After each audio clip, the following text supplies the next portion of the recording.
There's this recurring dream I have, off and on, all my life, long as I can remember anyway.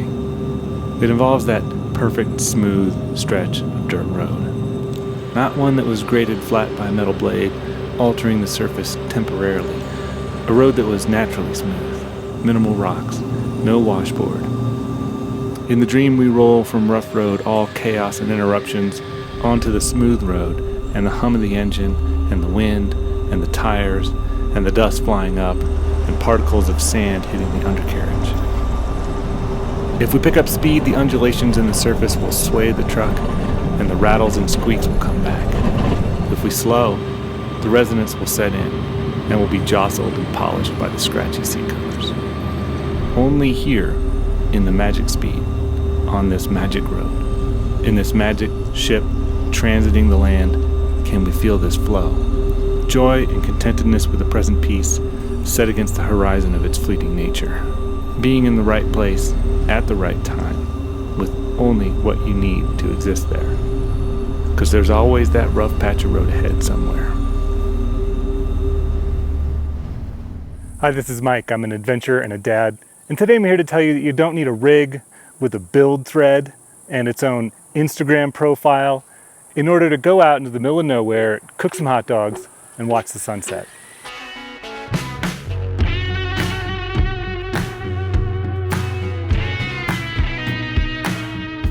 To illustrate this point, I want to show you our 2017 Toyota Tacoma TRD Off-Road, and why I think a vehicle like this is a great minimalist vehicle for overlanding, off-road exploring, and camping with your family. On the outside, the Toyota Tacoma is a good-looking vehicle. The TRD Off-Road package adds a few good styling elements like this grille, which started its life with a chrome look and has been updated with Rustoleum truck bed spray, and these black plastic fender flares. The vehicle has a paint-matched rear bumper which indicates that it's equipped with a blind spot monitoring sensor. This vinyl decal rounds out the exterior trim level cues. The topper is a SnugTop GB Sport with the Sportsman's package, which includes the roof rails, the rack, as well as a 500-pound dynamic load rating. While the paint-matched shell matches the design of the truck perfectly and looks great, the low profile and limited rear opening is not ideal. But it came with the truck. This vehicle is also equipped with a towing package which includes a hitch rated for 6,400 pounds and a 6-pin and 4-pin connector. For the last 20 years, for the most part, all cars have had power windows and power door locks. And they've largely settled the reliability issues from the 80s when Grandpa used to yell at us for constantly cycling them on the way home from church. The interior of the 3rd Gen Tacoma hasn't, to my knowledge at least, won any design or functionality awards. It does, however, look great and function adequately. It has all the things. The head unit is good, not great, but it pairs with a phone via Bluetooth or wired connection, and a phone is a far better infotainment source anyway. Apple CarPlay would be nice, but it isn't a deal breaker. It has the capability to change some of the functions of the vehicle as well as track maintenance. This truck has more nice features than any vehicle I've ever owned. Heated seats, sunroof, backup camera, parking sensors, and blind spot monitoring. I've added the anytime backup camera with front-facing camera. Being able to turn on the backup camera when in drive is helpful when hitching up the trailer, and the front-facing camera can somewhat make up for the poor visibility around the hood. Now, none of these things are remotely necessary for overlanding or camping or really anything. They're just small things that are kind of nice to have sometimes, most of the time, well, all the time really. The biggest complaints I have with the 3rd Gen Tacoma come with the suspension. While the TRD Off-Road has a slight upgrade in the suspension over the SR and Sport models, it honestly isn't that much. This truck has Bilstein 4600 shocks that are pitifully small. While the ride is okay, it suffers on long sections of washboard and rocky bumps, which is the bread and butter of overlanding. The front springs are perfectly fine, but the rear leaf springs, while they do have a robust-looking overload leaf, are woefully inadequate for any kind of load. Still, many Tacoma owners don't find this to be a problem, and you see a lot of leveling kits to make up for the modest stink bug rake of the stock Tacoma. With the load of the topper and gear, I found we were riding the bump stops quite frequently. I upgraded the stock bump stops to timber and active off-road bump stops and added Icon add-a-leafs. It's mostly solved the problem, and while I still ride the bump stops when fully loaded with the trailer, the Timberins have more travel and a softer overall feel when loaded. Like steak and french fries, the drivetrain and axles are the meat and potatoes of any overlanding build. The difference you get with real four-wheel drive over the all-wheel drive you see in most SUVs and crossovers is important, even if it's not always important. As such, this truck has true four-wheel drive with a 2-speed transfer case. That means you have a way to send power to all 4 wheels. Yeah, I know, that's not strictly true, but it's kinda true. This vehicle also has some really great traction control features, including auto LSD, stability control, crawl control, and multi-terrain select. I admit to not fully understanding how all these features really work. In a situation like this rut, where a standard open differential would slip and slide backwards, the Tacoma traction control powers you right through in 2-wheel drive. What I do understand quite well is the electronic on-demand locking rear differential. This locks the rear axle when in 4-low and makes low traction situations much less challenging. I have a full video on how locking differentials work over here. Now everyone has an opinion about the powertrain on the 3rd Gen Tacoma, and almost all of them are pretty unqualified. The 3.5 liter V6 that comes in these has plenty of power and doesn't need any mods. Sure, it has that power and torque at places in the RPM range that you might not be that familiar with coming from your dad's old '83 Bronco with that big straight 6 and NP435, but really, just between the two of us, was that really all that great? The transmission also has no mods, and is another one of those things that your average 4M OG, who has more money invested in woofers and ceramic coatings than camping gear, thinks is the worst thing Toyota has ever done.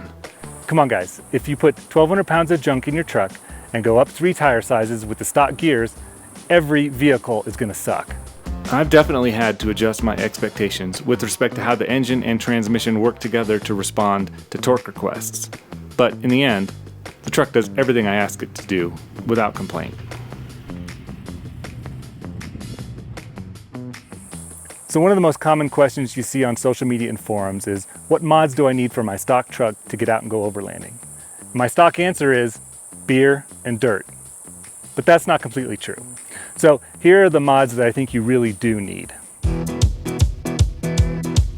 The tires that come stock on these vehicles are clearly designed for the dudes who get leveling kits and only haul around detailing products and wicked red amplifiers. They're designed for efficiency and comfort. For extended dirt road adventures, you need at least a C load range tire with the equivalent of a 6-ply sidewall. But I run E range tires with a 10-ply equivalent. These tires are rated to carry well more than the GVWR of a Tacoma, and since most overlanders are doing just that, it's a good idea to have the right tire, even if you're using the wrong truck. The E-rated tires will also be a lot more resistant to punctures than stock tires, which should be the main concern anyway. For now, I'm running BF Goodrich all-terrain KO2s in the stock size. I have had one puncture on these, but that's sometimes unavoidable. BF Goodrich, Nitto, Cooper, Falcon, General, Goodyear, and Toyo all have great all-terrain tires that are suitable for overland travel in a vehicle like this. As I said, the powertrain is really quite good, and as it is, doesn't need any power mods. But if you're going to tow, you absolutely need to get a trailer brake controller. The extra braking will help in every situation. While I said the stock transmission is good, if you have one of these early years of the 3rd gen, you need to make sure you have the most recent update to the transmission programming. It takes care of a lot of the problems these early models had. And while you're in there with the transmission, you might as well add a decent shifter handle as well. The Get a Grip shift handle adapter lets you run any standard bike grip as your transmission grip, but honestly, I'm not sure why anyone would use anything other than an Ori. One of the first things I did when I got this truck is I brought it home and I installed a good ceramic coating and a subwoofer. Kidding. The day after I got it, I took this truck on a super rough road with Harry to shoot this video for Driving Line. Along the way, I smashed the crap out of the skid plate, which is made out of metal in name only. With the proceeds of that shoot, I ordered a full engine, transmission, and transfer case skid set from RCI. I opted for aluminum to save weight and bare metal to save money. I would definitely recommend something like this, though with a little care and spotting you can obviously get by. Just because you haven't modded your rig with a lift, big tires, and a bunch of other stuff it was never designed to handle, doesn't mean you aren't going to break stuff. I carry a basic set of tools here at the back of this drawer, and when we're going big O overlanding, I'll also throw in a recovery strap, shackle, and spare receiver pin. For long stretches of dirt road, it's a good idea to lower the pressure in your tires to increase comfort and lower the chance of a puncture. So I carry this deflator kit from Grizzly Gear and a power tank for inflating. The power tank is quiet, fast, and doesn't use electricity. It lasts a good number of fills and can easily survive a season of use before needing a $25 refill. I also carry a gallon of water in this steel container, as well as a first aid kit that I haven't checked or restocked in 6 years. Should probably do that one of these days. So since Toyota failed to hire me, a guy with a creative writing degree, as an engineering consultant on this project, they made a few mistakes. I'll go over them now. First, the hood is huge. It's beautiful, full-figured, ample, and shapely, and I really like it. But let's be honest, it's impractical and hard to see around. Second, the side mirrors are small and inadequate. Coupled with the beautiful, though vision-obstructing design of the four-door cab, it's impossible to see anything out of the rearview mirror, especially with a topper on. The forward-facing camera and backup camera mitigate these issues to a certain extent, and the anytime backup camera helps more as well. With these visibility issues, the parking assist and blind spot monitoring aren't just nice things, they're kind of necessary. Lastly, as you would expect for a vehicle that spends 90% of its time on the road, this vehicle is geared really high. And that's kind of a problem when you're off-road. But the beauty of getting the TRD Off-Road or the TRD Pro model is that it comes with crawl control and hill descent control. And that largely makes up for the gearing.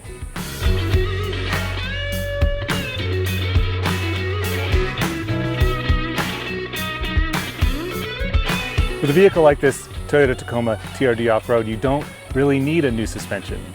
You don't need fancy high-tech wheels. You don't need a bunch of heavy recovery gear. You don't have to start a build thread on the forums. It's ready to go to the end of the trail just as it is.